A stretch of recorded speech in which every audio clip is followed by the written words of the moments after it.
U.S., according to President Trump.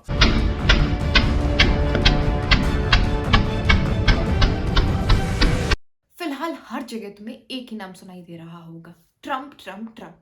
Trump ने ये कर दिया, ट्रंप ने वो कर दिया।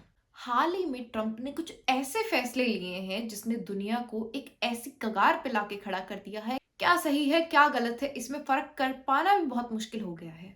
हाल ही में तुमने सुना होगा कि 2 जनवरी को वेनेजुएला के राष्ट्रपति को ट्रंप ने किडनैप करवा लिया। Social at about 4:30 this morning announcing those strikes and also revealing that the Venezuelan president Nicolas Maduro and his wife had been captured by the US forces. वो भी आधी रात के अंदर। इतना ही नहीं, ग्रीनलैंड पे उनने कब्जे की जिद मचा रखी है। नेटो को वो तोड़ने की पूरी कोशिश कर रहे हैं। जो कंट्रीज उनके दोस्त हुआ करते थे उन पे वो टैरिफ पे टैरिफ लगाए जा रहे हैं। फ्रांस के राष्ट्रपति मैनुएल मैक्रों का पर्सनल चैट जो उनने ट्रंप को भेजा था, उनने उसको भी वायरल कर दिया। नॉर्वे से नोबेल पुरस्कार ना मिलने के कारण वो उनसे लड़ाई लड़ रहे हैं। इतना ही नहीं, ईरान के अंदर वो फौज भेज रहे हैं। भारत के अंदर वो पहले से ही टैरिफ लगा चुके हैं और उसे और बढ़ा रहे हैं। और जैसा कि तुम लोग जानते ही होंगे, चाइना, नॉर्थ कोरिया और रूस, इनसे तो उनकी खासा दुश्मनी है। ये सारी घटनाएं किस तरफ इशारा कर रही हैं? क्या लगता है ट्रंप का दिमाग थोड़ा हिल गया है या फिर इसके पीछे कोई और वजह है, कोई ऐसी वजह या कोई ऐसा स्टेप जिसकी वो प्लानिंग कर रहे हैं? और ये तो शायद एक शुरुआत है, पर इसके अंदर जो सबसे बड़ा सवाल उठता है वो ये है कि आखिर ट्रंप ये सब कर क्यों रहे हैं? कुछ लोगों का मानना है कि ये अमेरिका को एक व्यक्तिगत सुपर पावर बनाने की कोशिश है, पर दूसरी तरफ अगर देखा जाए तो क्या ये नहीं लग रहा कि ट्रंप की मानसिक हालत ठीक नहीं है, इसीलिए शायद वो इस तरह के फैसले ले रहे हैं? क्या लगता है ये सब किस ओर जा रहा है?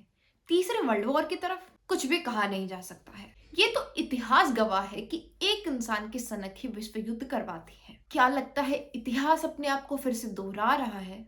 फ्रांस के जो राष्ट्रपति हैं उन्होंने जो निजी कूटनीति बातों के बारे में उनसे जो डिस्कशन किए ट्रंप से, वो सब उनने अपनी सोशल मीडिया प्लेटफॉर्म पर डाल दिए। सिर्फ सोशल मीडिया पे ही नहीं डाली बल्कि उनका मजाक भी बनाया। और अब ट्रंप का ये कहना है कि अगर फ्रांस ने उनकी बनाई हुई कमेटी बोर्ड ऑफ पीस में नहीं आए तो वो वहां की वाइन और वहां के शैंपेन पे 200% टैरिफ बढ़ा देंगे। What I'll do is if they feel like costume, I'll put a 200% tariff on his wines and champagne. क्या इस सब को देखने से तुम्हें ये नहीं लग रहा कि ट्रंप एक राष्ट्रपति दूसरे राष्ट्रपति को अपनी पावर से, पोजीशन से दबाने की कोशिश कर रहा है? क्या यही राजनीति होती है? क्या यही वे ऑफ लिविंग होता है? क्या एक राष्ट्रपति को ये शोभा देता है? जहां तक लोगों का कहना है वो यही कह रहे हैं कि इस तरह की पॉलिटिक्स उनने आज तक नहीं देखी। उनका मानना है कि ये बिलो द बेल्ट पॉलिटिक्स है।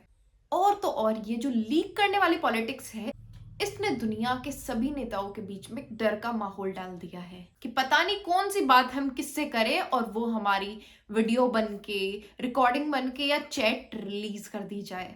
इससे ये तो कंफर्म हो गया है कि आज के दिन में कोई भी नेता डोनाल्ड ट्रंप से अपनी कोई भी निजी बात या भरोसेमंद बात तो करने वाला नहीं है।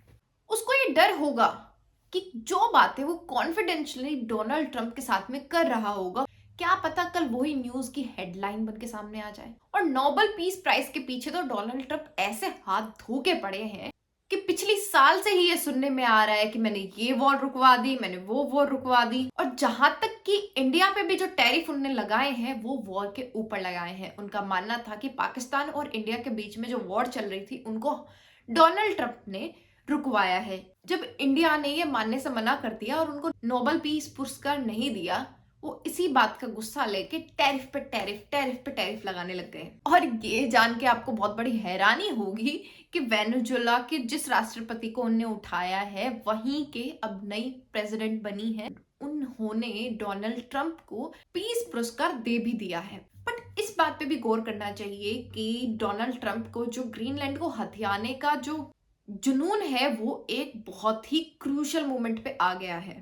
देखने से लग रहा है कि ट्रंप 2019 का बदला ले रहे हैं। डेनमार्क ने ट्रंप की जो खरीदारी की पेशकश थी उसको ठुकरा दिया था। ट्रंप का मानना है कि जो डेनमार्क है वो तो ग्रीनलैंड की रक्षा कर ही नहीं सकता, ये तो भैया हमारे ट्रंप महाराज ही कर सकते हैं। और चाइना रशिया इनके हाथ वो देंगे नहीं, इसलिए वो कब्जा करने वाले हैं। नॉर्वे के प्रधानमंत्री को डोनाल्ड ट्रंप ने एक पत्र लिखा था। उस लेटर के अंदर उनने साफ नाराजगी जाहिर की थी कि वहां की कमेटी ने उनको नोबेल पीस प्राइज नहीं दिया था, इसलिए अब वो पीस नहीं रखेंगे, अब वो जबरन ग्रीनलैंड को हथिया लेंगे। तो क्या लगता है ये सारी चीजें जो ट्रंप कर रहा है वो एक नोबेल प्राइज के पीछे है? इतना ही नहीं, उनने तो वेनेजुएला के एक्टिंग प्रेसिडेंट के रूप में भी अपने आप को दिखा दिया अपने सोशल मीडिया प्लेटफॉर्म पे। कनाडा को वो वेनेजुएला के 51 स्टेट के रूप में देखना चाहते हैं। जो लोग ट्रंप के समर्थक हैं वो कह रहे हैं कि ट्रंप ग्रेटर अमेरिका वाला विजन रख रहा है। ट्रंप की इन्हीं सब बातों से, इन्हीं सब डिसीजंस की वजह से सब लोग बहुत परेशान हैं कि क्या ट्रंप अमेरिका को एक ग्रेटर पावर बनाना चाह रहे हैं या फिर वो दिमागी तौर पे थोड़े हिल गए हैं और उनके जो मन में आ रहा है वो कर दे रहे हैं। इस बात में तो कोई दो राय नहीं है कि अमेरिका के पास में काफी ज्यादा पावर है, पर उस पावर का इस तरह से इस्तेमाल करना, किसी राष्ट्रपति को जबरन बंदी बना के और अपने पास ले आना, नोबेल पीस पुरस्कार न मिलने की वजह से इतना बड़ा हंगामा खड़ा कर देना, यहाँ तक कि लड़ाइयां करना। हालांकि ट्रंप जो भी कर रहे हैं उनका सबसे बड़ा फायदा पुतिन और जी जिनपिंग को हो रहा है। पुतिन देख रहे हैं कि ट्रंप जो भी कर रहे हैं उसके चलते नेटो के अंदर बहुत बड़ी दरार पड़ गई है। अब जो यूरोप है वो अपनी सुरक्षा के लिए अमेरिका पे तो भरोसा नहीं कर सकता है। रूस को अब यूरोप के अंदर अपनी ताकत बढ़ाने का मौका मिल गया है, क्योंकि ट्रंप ने उनके जितने भी सहयोगी थे उनको दुश्मनों की तरह देखना शुरू कर दिया है। ट्रंप ये जो कमेटी बना रहे हैं बोर्ड ऑफ पीस, इसके अंदर इंडिया को भी बाकायदा एक इनविटेशन भेजा है।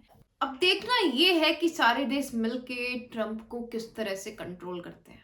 तो आप क्या सोचते हो उसके बारे में, ट्रंप में और ट्रंप की नीतियों के बारे में? #ट्रंप लिख के नीचे कमेंट जरूर कीजिएगा। और अगर वीडियो अच्छी लगी है तो वीडियो को लाइक कीजिएगा, चैनल को सब्सक्राइब कीजिएगा और शेयर कीजिएगा अपने फ्रेंड्स के साथ में। बाकी thank you for watching Pooja things. मिलते हैं अगले वीडियो में कुछ अलग जानकारी लेके। जय हिंद, जय भारत।